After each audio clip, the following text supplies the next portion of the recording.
All right, so I'm back. I am live. I hope you're doing well this Monday. If you can see this, uh, thankfully you are on here.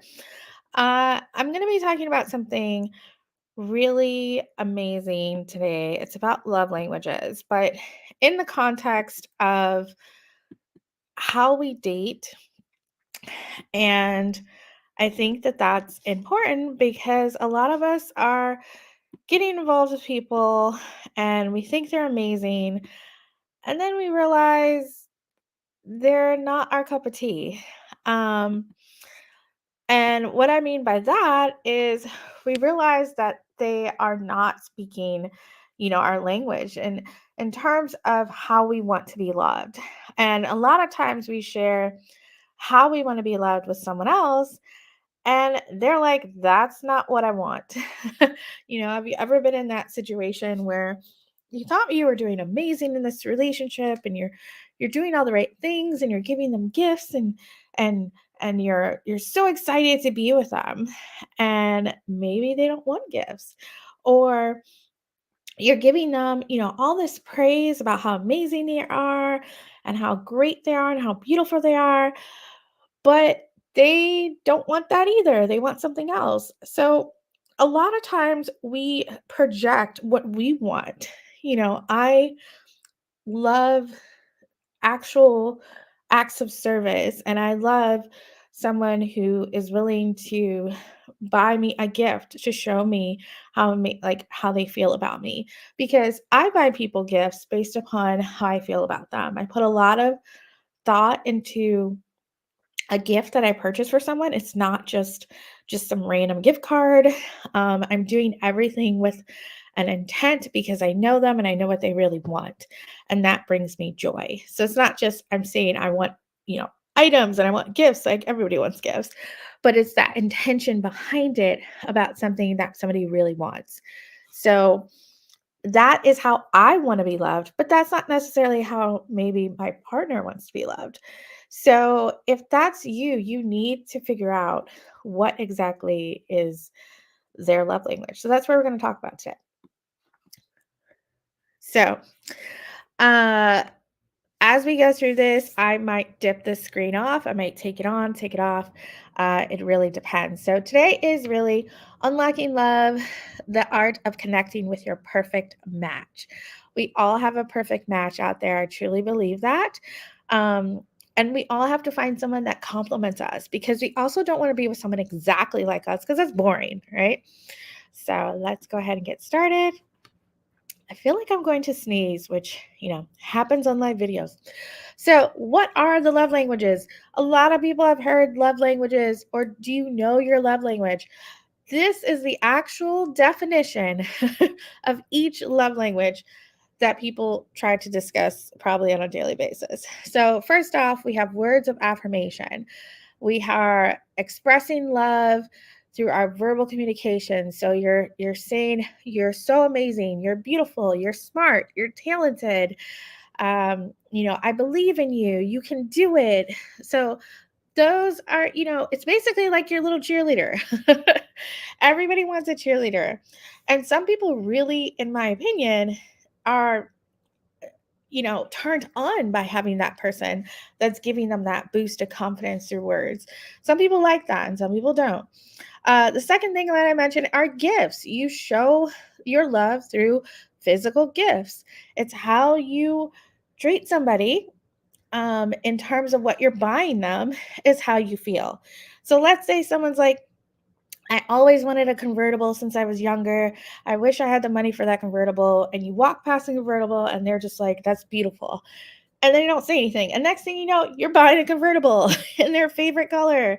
You put a big bow on it because you're so excited that this is how you're showing your love for them. This is how you show them that you really care about them. And I will talk about what happens when women want men to give them gifts, but the man does not want to give them gifts and what happens. Next is acts of service. So you have somebody that, let's say, they're doing the dishes, they're cleaning the house, they're, you know, um, dropping the kids off to school every morning, making your coffee. Um, I just got a tea here. So, like, they're bringing your favorite drink or your little croissant every morning. These are things that I think are really, really cute and adorable. And, over time, it's the little bitty things that will make someone feel appreciated. So those are your acts of service. Next, we have obviously physical touch. Now, everybody likes to, go start into physical touch. They want to drop into that one because of the fact that we all want to be touched, right? When you're in a relationship, the benefit is you can freely touch the person. They are giving you consent to touch them. And, especially when we're talking about cuddling and hand holding, and it's the little things that add up. I was told a long time ago by a client that they knew their marriage was over when their partner stopped touching them. And I don't mean just in terms of sex. I'm talking about hugging, hold handing, um, you know, touch on the leg, kiss on the cheek, little bitty things. Cuddling in bed, snugging up to someone, when they stopped doing that, it made them not feel connected. And some people want to have more physical touch than others. Some people are not that of a touchy person, and that's okay too. The other last thing is quality time. A lot of people want to have quality time, and a lot of people want to have space. I'm a person that I need my space. I like my space. I enjoy it. Um, but I also want the time that I'm spending with someone when it's our time to be very precious. And I can push all my other things that I'm doing and distractions, push them aside so that I can give my time to this person that I'm with, and not have distractions from work or anything else on my phone, etc. So some people really value that. They want, that quality time is very key. They want to have more time together than necessarily maybe somebody who just wants gifts and they're like, okay, I got the gift, I don't need to go out and spend time with this person. While somebody else may want that quality time and don't really care about gifts. So it really depends on who you are as a person, your lifestyle, and what makes you feel happy, right? And excited. So how do we come to this love languages? It's not just somebody that was dropped into a book and we all just started talking about it. There is a reason why some of our love languages started in childhood. So, in childhood, as I always tell people, your first relationship is your parents. Your parents give you a presentation of what it's like to be in a relationship, whether they're married, divorced, whatever they were. When you came out of the womb, you had two people that made you. So those people have showed you what it's like, good and bad, to be in a relationship. And that's how you observe what is love. So if your parents spent a lot of quality time together, they seemed happy, then you equate love as spending time together. Then you move into adolescence, where obviously, as we all do, we start analyzing our own choices and our own belief systems, and we really figure out what's important to us. And then we go into our young adulthood, and that's when we start exploring all those types of love languages. Maybe you bought a present for your first girlfriend, for her birthday, and you were buying her gifts throughout the whole dating process, and then it didn't work out, and you were like, "What's going on? I thought I gave her everything she wanted," and she never wanted it at all. She wanted maybe to spend quality time with you. So we have to kind of go down that path where we're exploring all the different types of love languages, in order to find out what we want. Then when we get to adulthood, it's our job to figure out what we want and how we are going to find someone to actually kind of complement how we want to be loved and how they want to be loved. So we're going to be giving something and we're going to be receiving something. So we will receive a type of love language and we're going to give a type of love language. And then as we get older into maybe a more mature relationship, we actually start communicating what our love language is and we start learning our partner's love language. So that's where we have to start matching with someone who is able to accept what we can give. Okay. So it's a give and take. As always, I always put quotes in all my discussions. The greatest gift you can give another is the purity of your intention. I feel like so many of us, especially with these little devices around in terms of our phones, are consistently, preoccupied with our phones. We're preoccupied with everything else that's going around us, and we're not necessarily living in the moment. And that is one of the greatest things you can give someone is your attention, and listen to them and ask them what they want, and they'll hopefully, tell you what it is. So, how did we get love languages? Love languages came about through Dr. Gary Chapman. He wrote a book called The Five Love Languages. He is an expert in relationships. He's a counselor as well, and has over 40 years of experience. So, Dr. Chapman is really the person that came up with this. But in terms of these love languages, this has been around since forever, since humans have been mating and being in couples. So basically over millennia. So you want to make sure that you're matched, right? That you're compatible to your love language. So you need to know what is their first love language and what is their second love language, because we always have more than one. Um, and it's important to recognize that people can be loved in more than one way, right? But people aren't usually, I want every type of love language. So mine would be gifts and physical touch. Um, Yours might not be those two things. You might have something else that's important to you. So I think it's important that you start asking your partner what is really important to you. Is it quality time? Is it are you looking to spoil a young lady if you're a gentleman? What is it that you can give in a loving relationship? How do you show your love?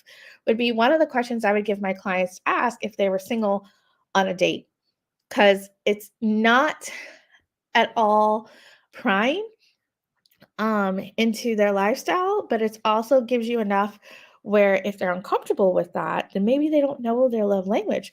Maybe they've never been in love. Maybe they don't know how to communicate. And these are things that you need to know up front before you get into a relationship. So, as I said before, you need to understand your love language, figure out which one that is. Once you do that, you can improve your communication between the partner that you have or the partner that you're going to get, and kind of identify things that might cause a problem or disagreement. Because again, we all want to be loved the way we want to be loved. You also want to understand more about your partner and why those things are important. Sometimes we're a little selfish and we're very obsessed with how we want to be loved, but we don't understand what our partner needs, and we need to have those kinds of conversations. So something I want you guys to do when you're on a date is you need to understand the differences in love language. So for example, if you're on a date and someone's complimenting you consistently, their way of expressing themselves might be through words. You need to ask them questions on which one of these things are important to them. So, another way of asking someone about their love language would be, in your previous relationship, how did you show that you cared for your partner?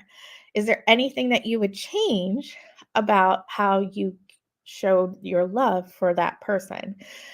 That makes sure that someone maybe can recognize, hey, I do these things, but my partner wanted this thing. And how did they resolve that? So if you are an acts of service person and you really love giving like your attention to doing things for your partner, but they really don't even see that or recognize that, how's that going to make you feel? You're going to feel resented because they're not even acknowledging all the things that you've done. So they might be giving you words of affirmation, but then not doing acts of service on top of that. So there needs to be a conversation of how do we handle, we're probably going to be speaking different languages, and how do we give at least one thing from this list that's not necessarily something that we want, but it's something that you may want. And that way everybody feels valued. So when they did a study recently of the love languages, I found this interesting that a lot of people said that words of affirmation and quality time were the kind of the top two of things that people, you know, um, had in terms of their happiness, in terms of their relationship. So it kind of makes sense because some of this stuff will happen over time. Eventually you're going to receive a gift, whether it's a holiday, a birthday, um, and acts of service. Eventually someone's going to do something to help. Um, and physical touch is going to happen throughout the relationship, and it may wane over time. But the two things that will never go away are words of affirmation, how we express ourselves through words, and quality time. This is how we end up with grandma and grandpa just sitting on a porch and not saying anything, and maybe a little nod or saying I love you, and that's it. Is because eventually we all, if we're successful in our relationships and over time we're happy and we want to stay there, it's a choice, we will end up doing those two things. So again, you guys have to understand which one of these is important to you. And when you're dating, you have to figure out, you have to use those tools that I gave you in terms of communication tools and ask your potential partner, are you looking to be around someone who does these things? Will this make you happy? Would you enjoy that type of lifestyle? Because I would really love to spoil my woman with gifts and, kisses every morning. And if that's something that you don't want, then you need to say that. You need to be honest, and they need to be honest too. So I hope this was helpful today. Again, if you guys would like a consultation, I do 20-minute mini sessions. Um, they're usually done every Monday, anytime before obviously 9 p.m. Eastern. On Monday, I have availability usually in the morning and then later in the afternoon. If you would like a session with me to discuss any of your dating, relationship, or intimacy needs, let me know. I'm here to help as always, and I hope to see you guys soon. Again, if you would like a session, just message me or look under the captions or bios to find my information. I will link all that below. Thank you guys. Have a great evening, and I'll see you next week.